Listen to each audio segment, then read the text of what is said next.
prepping the metal to go cut so we can weld the two pieces back together and practice on it so we can get better until our test.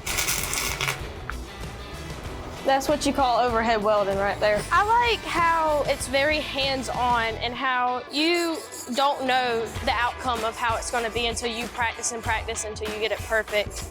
So right now, I set up everything and I'm gonna be welding stick with 7018 on vertical. The whole thing is about being really, really comfortable.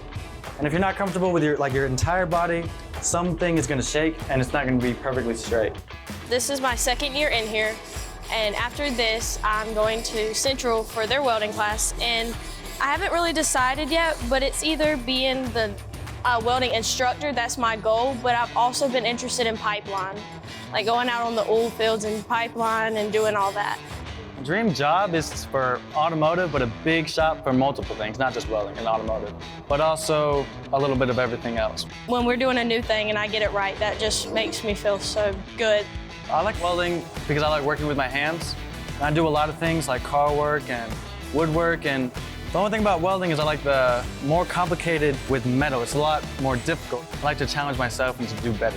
You have to be here to learn how to do it. You have to be here to make mistakes when you're using your hands. You can't just sit back and watch a video and already know how to weld. There's so many things you can do in welding. You can do an art, you can do a furniture, or just doing what you have to do at a job site. There's almost everything you can do. And I like having all those options. There's just so many things you can do. Woolard Technology Center has given me many opportunities with their hands-on programs, and they have given me everything I needed to learn the welding, and I get that career instinct and learning abilities from it.